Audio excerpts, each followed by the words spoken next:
very deep.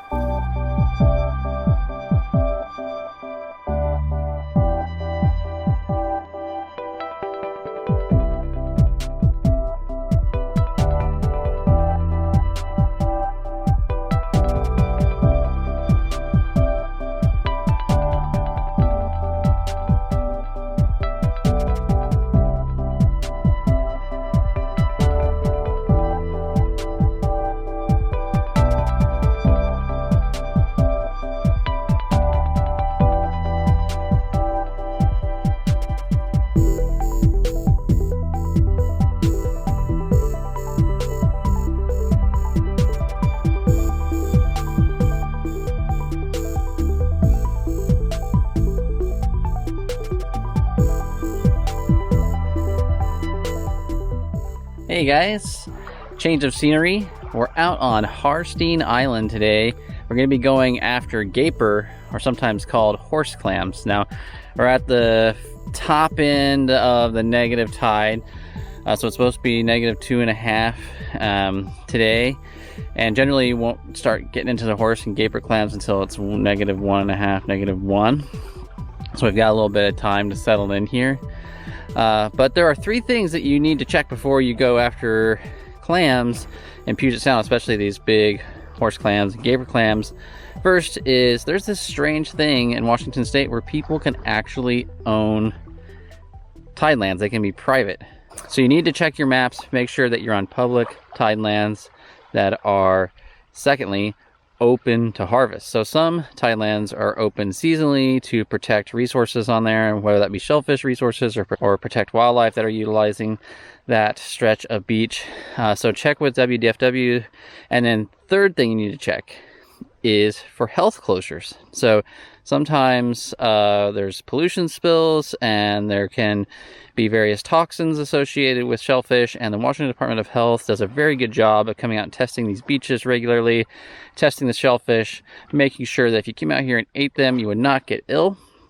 So you have to check those 3 things. Luckily, they're all condensed into one singular map, which I'll put a link to below. You can go on there, you can check whether or not the beach is open to harvest, you can check whether it's public, and you can check if it's open for health advisories. All right, so now we just got to sit around and hurry up and wait for the tide to go out and find some gaper clam. This is one right there. It is. There's one.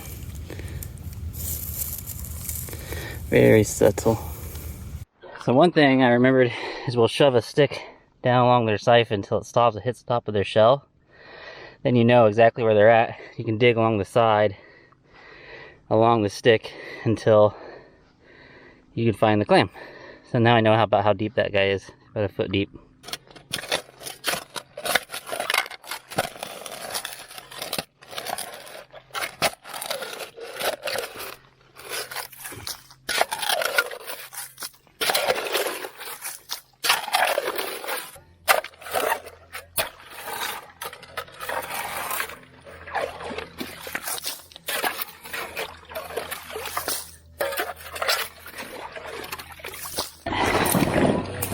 Let's see what we can do for this guy.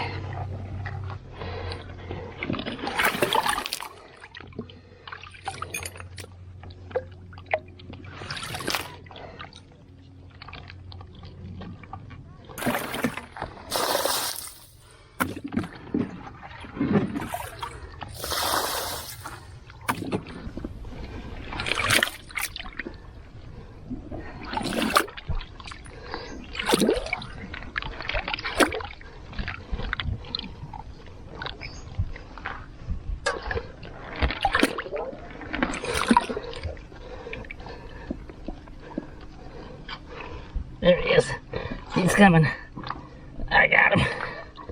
And got him. Whew, got one. That is a lot of work, but a lot of meat right there. I should get some few more at least before the tide comes back in. Alright, do we have one here? There we go. There's one right there. That one's in a nice sandy area. So what I'll do is I'll push the stick all the way down so that I can find him. This one's in a nice sandy area. Shouldn't take me long to dig him. I just push that stick all the way down until he stops going. He's way down there. There's the shell right there. So that's how deep he is. All right, go get my stuff, dig him up.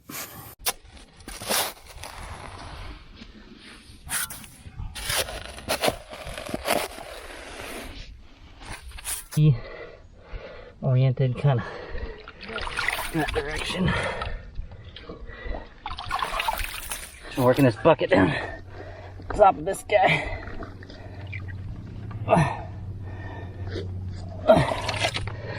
Get that rock out. There he is. All right, another. It's huge. That's a big horse clam. Yeah, that's massive. Yeah, so a gooey duck will have a dual siphon. That's a horse clam. Yeah, let's A big get one. that one. Yeah, let's go and hit him, squirt him. There he goes. He doesn't feel that deep. Oh, he's going down still.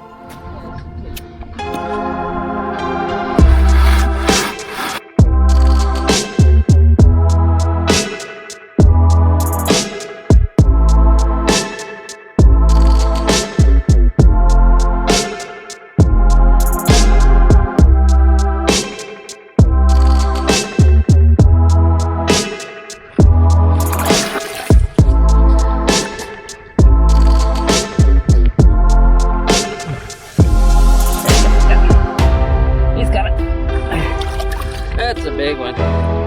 Stick through. Right down the siphon. There you go. It's another big one. That's probably the biggest one yet. Yeah, that's a big one. Still moving? That's the nice thing about this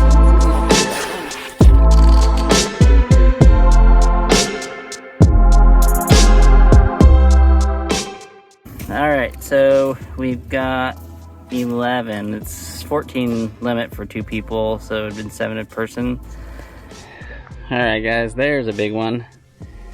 This is horse clam, sometimes called gaper clam, sometimes called Washington clam, and they can get very big, up to 5 pounds, and sometimes you dig small ones, but this is some of the bigger ones we were finding in the sand.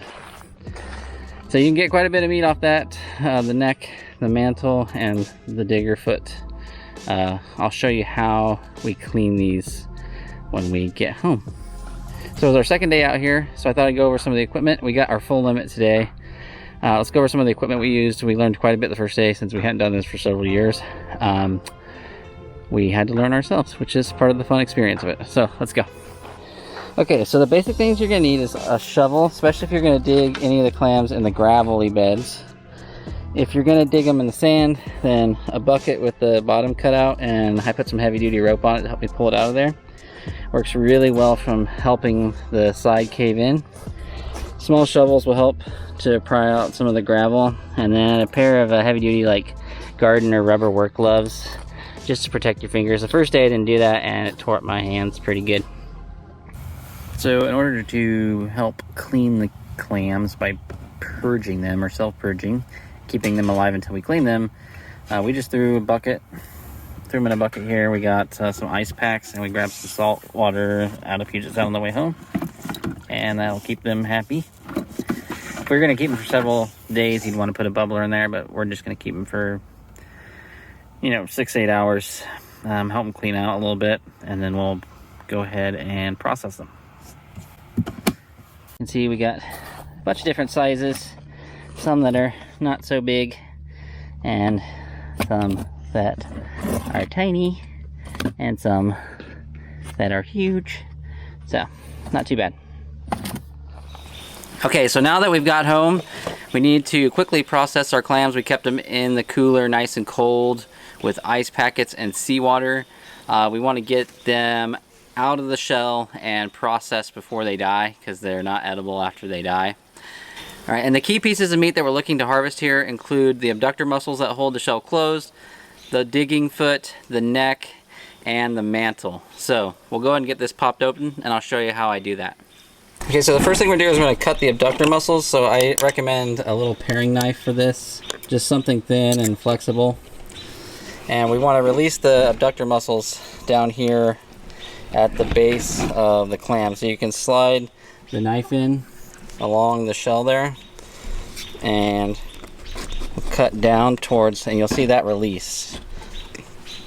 And then we're going to cut along. This is the mantle right here, this flesh, and we're going to release that from the shell. Okay, and keep going up towards the top, releasing the mantle. There's the other abductor I just cut.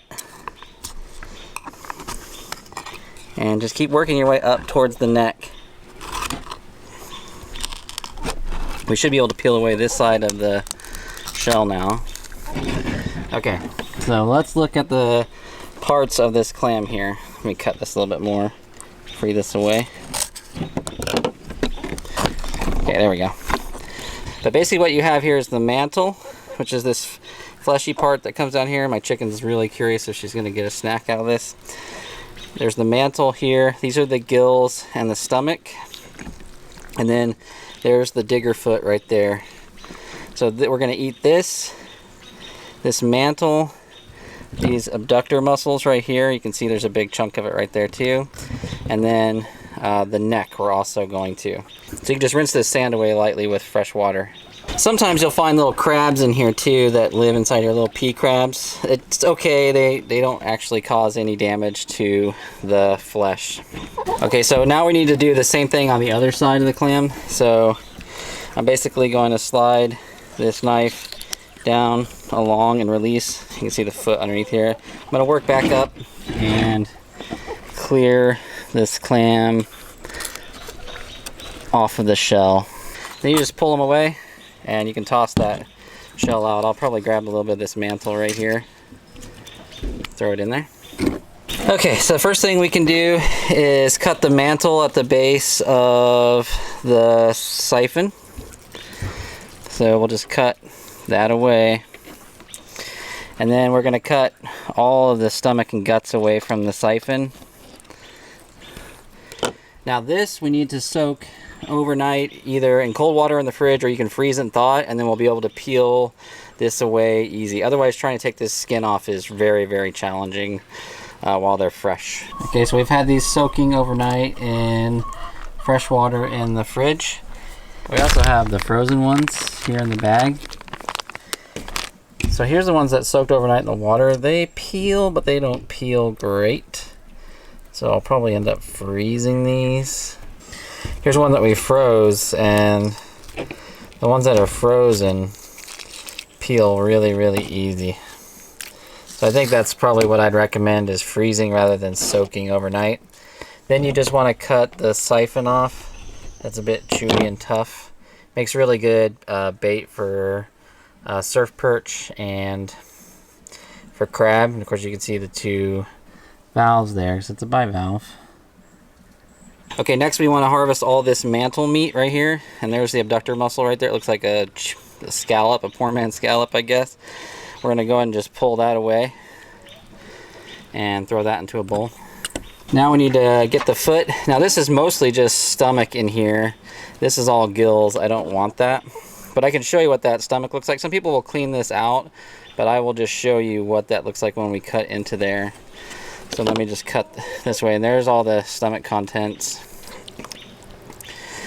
So it takes quite a bit of work to clean all that out, so a lot of folks will just cut right here along the muscle foot right at the base. That's good clean meat right there. As you can see, when you open up the stomach, it's all this mushy brown stuff. You might be able to harvest a little bit of this lining if you want to take the time to clear all that out. A lot of people do not. It's kind of gross. And then this is the organ that they actually manufacture their shell from, so it secretes the shell. So most folks just throw this away or freeze it and use it for crab bait. It's great crab bait. All right. Ooh. Well, that concludes the great gaper caper. We didn't horse around. We gave him a good shellacking. Hope you enjoyed today's video. I'll see you next time. Just remember, fish smarter, not harder. Bye, guys.